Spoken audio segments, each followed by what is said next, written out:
नमस्कार दर्शकों, स्वागत है आप सबका हमारे फिर से नए वीडियो में। दोस्तों, हम लेके आए हैं आध्यात्मिक ज्ञान चर्चा। दो संतों के बीच में एक तरफ है अनिरुद्ध आचार्य जी महाराज जी, दूसरी तरफ है संत रामपाल जी महाराज जी। दोस्तों, वीडियो को छोड़ के बिल्कुल नहीं जाइएगा, क्योंकि आज का टॉपिक बहुत ही महत्वपूर्ण होने वाला है। अनिरुद्ध आचार्य जी महाराज जी की सभा में उनके एक शिष्य ने सवाल किया है कि महाराज जी, गुरु बड़े होते हैं या भगवान? कौन बड़ा होता है? भगवान को मानना चाहिए कि गुरु को मानना चाहिए? किसकी पूजा करना चाहिए? गुरु की स्थापना भगवान से ऊपर करना चाहिए कि नीचे करना चाहिए? कहां करना चाहिए? तो आज जान ही लेते हैं इस टॉपिक को दोस्तों, कि गुरु बड़ा होता है कि भगवान बड़ा होता है, और गुरु कौन होता है जो हमें भगवान से मिला सकता है? गुरु कैसा होता है? गुरु तो, क्योंकि संसार में गुरुओं की कोई कमी नहीं है, अनगिनत गुरु हैं, लेकिन वो गुरु कौन है जो हमें भगवान से मिला सकता है? मेन पॉइंट ये है, क्योंकि गुरुओं की कोई कमी नहीं है, संसार में कई गुरु हैं, लेकिन जो हमें भगवान तक पहुंचाने वाला हो, जो हमें सच्चे भगवान से मिलाने वाला हो, तो वो कौन सा गुरु है जो हमें भगवान से मिला सकता है? दोस्तों, इस वीडियो को पूरा देखिएगा। देखने के बाद आपको पूरा नॉलेज होने वाला है। वीडियो थोड़ी लंबी हो सकती है, आप लोग पूरा देखना। देखने के बाद कमेंट बॉक्स में अपनी राय जरूर देना, कौन से संत सही बता रहे हैं, कौन से गलत बता रहे हैं, क्योंकि आज के समय में गुरुओं की भीड़ मची है। दोस्तों, हम इस संसार रूपी भवसागर में बह ना जाएं, इसलिए हमें सच्चे गुरु की पहचान करना बहुत ही जरूरी है। तो दोस्तों, इस वीडियो को देखने के बाद आप लोग अपने दोस्तों के साथ शेयर जरूर कीजिएगा। चैनल पर नए हैं तो चैनल को सब्सक्राइब कीजिए, बेल आइकन की घंटी दबा लीजिएगा, क्योंकि हम ऐसी ही वीडियो लेके आते रहते। तो आइए देख लेते हैं अनिरुद्ध आचार्य जी महाराज जी के विचार। जय श्रीमन नारायण गुरु जी। जय श्रीमन नारायण। एक छोटा सा क्वेश्चन है मेरा। जैसे घर है, घर में छोटा सा मंदिर रखते हैं, उस मंदिर में आपका फोटो तस्वीर लगा सकते हैं हम? भगवान के चरणों में रख दीजिएगा दास को। जैसे सुना हो भगवान से भी ऊंचा स्थान गुरु जी को दिया जाता है। ना ना, भगवान से ऊंचा स्थान किसी का नहीं है। हाँ, भावना है कि भगवान तक पहुंचाने वाले गुरु जी हैं, पर भगवान से बड़े गुरु जी नहीं होते। भगवान सबसे बड़े हैं। गुरु जी भी तो यही कहते हैं, भगवान के पास चलो, भगवान का चिंतन करो। अब गुरु जी ये कहते कहते कि भगवान की चिंतन करो, खुद भगवान बन गए, वो गलत हो जाएगा। गुरु जी हम जैसे तुच्छ प्राणी भगवान के चरणों की धूल भी नहीं हैं, इसलिए गुरु को चरणों में रहने दो भगवान के। और गुरु यही कहेगा आपसे, जब आप भगवान का चिंतन करेंगे, सच्चे मन से स्मरण करेंगे ना, तो हम प्रसन्न होंगे कि भक्त सही है, सही रास्ते पर चल। जब आपको भगवान मिल जाएंगे तो और भी प्रसन्न होंगे हम। फिर हमारे भगवान की तरफ से नंबर और बढ़ जाएंगे कि भाई तुम्हारी तरह तुम्हारा चेला हमारे पास आया है, अब तुम अच्छे हो। तो भगवान की कृपा होगी, और भगवत कृपा इसी को कहते हैं। नारद जी के नंबर बढ़ गए, नारद जी के 2 चेले अच्छे हो गए, निकल गए। एक ध्रुव जी, एक प्रहलाद जी, दोनों नारद जी के चेला हैं। तो नारद जी और बढ़िया हो गए, नंबर बढ़ गए उनके। तो भगवान जब चेला आगे बढ़ जाता है ना, तो गुरु को बड़ी प्रसन्नता होती है। और आगे तभी बढ़ेंगे जब आप भगवान की ओर चलेंगे। अब गुरु को ही भगवान मान लेंगे, बहुत लोग मान लेते हैं, वो सब गलत है। राधे राधे गुरु जी। जी गुरु जी, यदि घर में लड्डू गोपाल हैं और यदि अचानक घर के मतलब खास किसी की मृत्यु हो जाती है, तो उनको भोग कैसे लगाएं? घर में जो बच्चे हैं छोटे छोटे, उनके द्वारा उनकी पूजा आरती करा दी जाए, उनको भोग लगाया जाए, या मानसिक रूप से करें, या कोई पंडित जी हों आसपास उनसे कराएं। भांजे होते हैं, भांजों का सूतक नहीं होता, तो वो भांजे लोग कर लें। जैसे बहन बेटी हैं वो लोग कर लें। पराए घर चले गई तो उनको सूतक तो लगेगा नहीं, तो वो लोग करती रहें उस समय। जी राधे। अभी तो मतलब जैसे हम सब लुधियाना में, मेरे बाबा की तबीयत बहुत ज़्यादा ख़राब है, तो उनके लिए मैं आया था यहाँ पर बांके बिहारी से मतलब प्रार्थना करने। तो उसी के लिए मैं आपसे पूछ लिया। मेरा दूसरा प्रश्न है कि जैसे साईं बाबा जो है फ़कीर हैं एक, है ना, तो उनके पीछे राम क्यों लगता है? ओम साईं राम लगा दिया लोगों ने तो उन्हें भगवान भी बना दिया, भगवान के मंदिर में बिठा दिया, भगवान को नीचे उनको ऊपर। तो लोग तो, यदि आप चाहो तो आपके भी मंदिर बन जाएंगे। नहीं, मुझे फिर संसार है यहाँ तो अज्ञान बहुत ज़्यादा है, किसी को भी भगवान बना के लॉन्च कर देते हैं। महाराज जी, मेरे घर में शांति नहीं है। पैसा तो आता है लेकिन टिकता ही नहीं। चाहे जितना कोशिश कर लो, हर एक चीज़ डायरी बना के रखी जाती है, इतना यहाँ जाएगा यहाँ, पर बचता ही नहीं। सारा पैसा खत्म, एकदम टेंशन सी रहती है, अब क्या होगा, अब क्या होगा, क्या होगा। इसी कितना कमाते हो? पापा कमाते हैं, 20,000 तक कमा लेते हैं। और खर्चा? खर्चा भी उन्हीं के हिसाब से वही जानते, बताते नहीं, हमको पढ़ाई से मतलब रखते हैं सिर्फ। तो आप भी जल्दी पढ़ लिख लो, फिर आप कमाना, फिर बचाना। जी पापा महाराज। से बना बचेगा ज़्यादा। यस, ओके, राधे राधे गुरु जी, आपको खुश बहुत रहिए। धन्यवाद। दोस्तों, ये थे अनिरुद्ध आचार्य जी महाराज जी के विचार। अब जान लेते हैं संत रामपाल जी महाराज जी के विचार। कल परंपरा चल गई है कि गुरु ही भगवान होता है। गुरु भगवान नहीं होता, वो तो भगवान ना आए थे सीधे गुरु बन के, और अपनी भक्ति की सतिथि बना के रखनी थी। काल नो सोचा है नकली संत नकली पंथ बना के नकली नाम जाप करा के इनकी भगवान से आस्था हटा दूं। जो साधना ये करेंगे उससे लाभ तो होना नहीं, आपत्ति नो की नो पड़ेंगी आके, तो कुछ दिन में भक्ति छोड़ देंगे। और परमात्मा सोच क्रियाएं करता है। आप भी आते हैं, कोई एक आधा संत भी भेज देते हैं, तो अधिकतर स्वयं ही आए हैं मालिक ने, और स्वयं ही वो काम करा जो भगवान किया करते हैं। तो वो तो भगवान और गुरु वो तो वन ऑल इन वन थे, वो तो सब कुछ थे दाता। लेकिन अन्य जो गुरु है वो गुरु है और भगवान अन्य है। गुरु परमात्मा का पुजारी होता है और उससे मिलाने वाला मीडिया होता है। गुरु भगवान नहीं होता, भगवान तो भगवान ही होता है। लेकिन उस परमात्मा को पाने के लिए एक विधि बताई है परमात्मा ने कि अपने गुरु को आप एज ए गॉड ट्रीट करना, उससे भगवान की तरह व्यवहार करना, ताकि जब तुम यहां से जाओगे इसी रूप में आगे भगवान परीक्षार्थ बैठेगा। और यहां जैसा व्यवहार आप कर रहे हो, जैसे विचार अपने गुरुजी के प्रति रखते हो, वो वहां भी होंगे।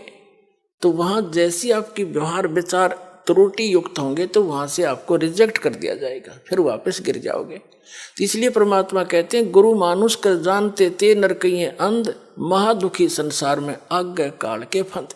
गुरु गोविंद कर जानियो रहियो बचन समाए, और मिले ते दंडवत बंदगी नहीं पल पल ध्यान लगाए। अब कहने का भाव क्या है कि जैसे ये दास है, इस दास के स्थान पर भगवान आ सकते थे, वो आ जाएं, और आप उनको खोज रहे हो भगवान अब यहां आ जाए। वो भगवान आपका कैसा व्यवहार होगा, जैसा इस दास के प्रति आपका है। अब उस परमात्मा के प्रति जो आपका भाव बनेगा, और वो भाव इस दास के प्रति नहीं है, तो वहां भी नहीं बनेगा आपका फिर उसके प्रति। अब जैसे परमात्मा यहाँ आ जाए आपको, जिसकी आप खोज कर रहे हो, तो किस प्रकार लपटोगे उसके चरणों में, रोगे, मुंह की तरफ देखोगे, 100 बार शुक्र मनाओगे, भगवान बड़े भाग जाएंगे, दर्शन होगे। जिस भगवान को हम खोज रहे हैं, और वो आज इस दास के स्थान पर होता, वो तो हजारों बार हुए हैं, रहे हैं दाता, हम नहीं समझ सके। उसको जन साधारण एक भक्त संत समझ कर हमने उनसे डील किया। आप जो व्यवहार मेरे से कर रहे हो वैसा उसके साथ करोगे, तो परमात्मा वहां जब जाएगा तो यहाँ ये सोचकर हमने गुरुदेव से डील करना चाहिए कि मान लियो भगवान बैठे हमारे सामने, भगवान के सामने कपट से बात नहीं की जा सकती। जो वचन जो आदेश देव श्रोधार्य होना चाहिए, अपनी नहीं चलानी चाहिए, क्योंकि वो आपके हितैषी हैं, आपका बुरा नहीं चाहते, केवल भले के लिए आपको आदेश देंगे, ऐसा नहीं करना, ऐसा नहीं करना, केवल ऐसा ही करना। तो ये तुम वचन मानोगे तो भगत बनोगे और आपका कल्याण होगा। यह कहते मुख पर वचन करे पर माना, और घर पर जाकर करे विज्ञाना। मुख पर तो गुरु जी की बात मान ले, हाँ जी, और घर जाकर न सोचो ना, नो थोड़ा ऐसे थोड़ा करना है, बताइए मर्यादा कैसे छोड़ेंगे।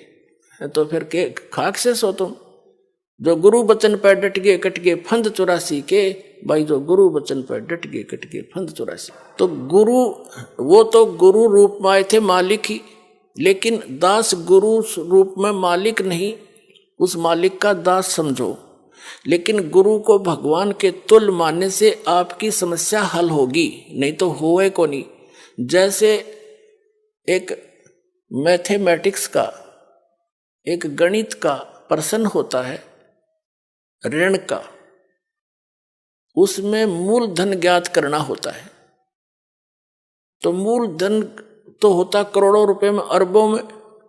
उस अरबों करोड़ों वाले मूलधन को प्राप्त करने के लिए मानना पड़ता है, मान लीजिए मूलधन 100 रुपये। वो मूलधन 100 रुपये होता नहीं, लेकिन उसको मूलधन मानने बिना वो करोड़ों अरबों वाला मूलधन आपको मिल नहीं सकता। तो जो परमात्मा है वो तो परमात्मा है, वो तो समर्थ है, लेकिन उस समर्थ को पाने के लिए इस दास को आपने मानना पड़ेगा मूलधन, यानी गुरु मान ले भगवान।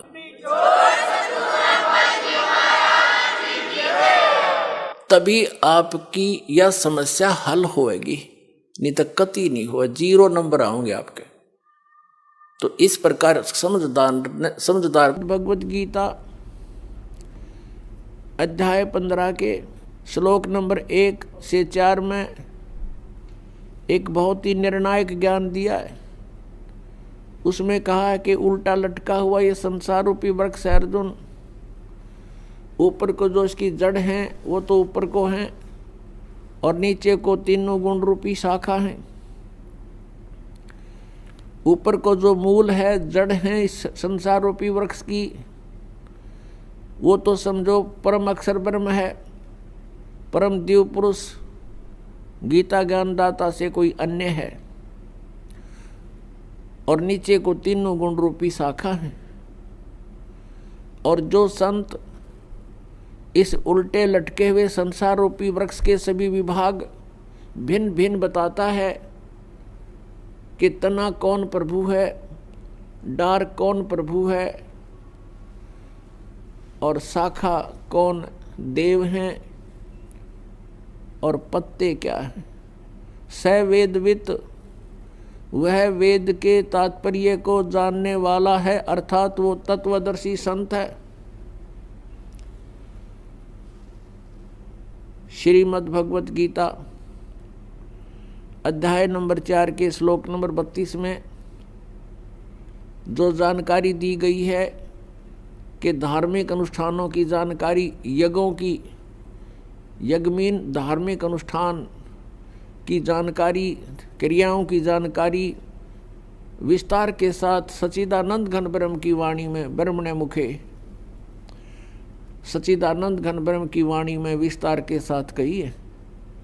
और उनको जानने के पश्चात तो सर्वकर्म बंधन से मुक्त हो जाएगा। वो तत्व ज्ञान है। गीता जी अध्याय नंबर 4 के श्लोक नंबर 34 में कहा कि उस तत्व ज्ञान को तू तत्वदर्शी संतों के पास जाकर समझ। उनको दंडवत प्रणाम करने से, कपट छोड़कर उनसे विनय करने से वो तत्वदर्शी संत तुझे परमात्म तत्व का ज्ञान कराएंगे। तो यहाँ गीता जी अध्याय नंबर 15 के श्लोक नंबर 1 में तत्वदर्शी संत की पहचान बताई है कि ऊपर को जड़ वाला, नीचे को तीनों गुण रूपी शाखा वाला ये तत्व, ये संसार रूपी वृक्ष है। जो संत इसके सभी विभाग बता देगा तो वो तत्वदर्शी संत है। परमेश्वर स्वयं आते हैं अपने सतलोक से चलकर, वे हमें ज्ञान देते हैं, यथार्थ जानकारी वही बताते हैं, तत्व ज्ञान का को भी वही समझाते हैं। परमेश्वर ने सच्चिदानंद घन ब्रह्म की वाणी में, अर्थात अपने उस तत्व ज्ञान में, सूक्ष्म वेद में 600 वर्ष पहले कबीर वाणी में कहा है, अक्षर पुरुष एक पेड़ है, निरंजन वा की डार और तीनों देवा शाखा हैं, ये पात रूप संसार है। परमेश्वर ने 600 वर्ष पहले आके बताया है कि ऊपर को जो जड़ है वो तो मूल मालिक है, वो स्वयं परमेश्वर है। उससे बाहर जो तना दिखाई देता, पृथ्वी से बाहर जो तुरंत जो भाग, जो हिस्सा पेड़ का दिखाई देता है उसको तना कहते हैं। अक्षर पुरुष तो समझो तना है और उस तने के ऊपर एक मोटी डार होती है, उनमें से एक मोटी डार उसको अक्षर पुरुष जानो, ज्योत निरंजन। और उस डार के फिर 3 शाखाएं हैं, रजगुण ब्रह्मा, सतगुण विष्णु, तमगुण शिव जी। और उन शाखाओं के आगे फिर पत्ते जो हैं वो संसार समझो। परमेश्वर ने अपने द्वारा रची हुई सृष्टि का ज्ञान स्वयं ही आकर के देना पड़ा। और परमेश्वर के ज्ञान के अतिरिक्त जो भी हम सुनते रहे वो कोरा अज्ञान था, लोकवेद था। पुण्यात्माओं, परमेश्वर ही स्वयं आकर के ज्ञान देते हैं,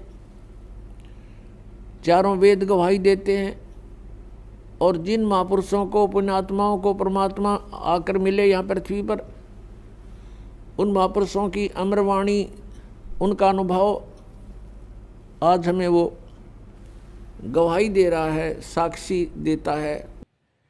दर्शकों, आप लोगों ने दोनों संतों के विचार तो जान ही लिए हैं। कमेंट बॉक्स में अपनी राय जरूर देके जाएं, कौन से संत सही बता रहे हैं, कौन से गलत बता रहे हैं। दोस्तों, वीडियो अच्छी है तो लाइक करके दोस्तों के साथ शेयर कीजिएगा। चैनल पर नहीं है तो चैनल को सब्सक्राइब कीजिएगा और बेल आइकन की घंटी दबा लीजिएगा, क्योंकि हम ऐसी वीडियो लेके आते रहते हैं। फिर मिलते हैं नेक्स्ट वीडियो में, तब तक के लिए नमस्कार, जय हिंद।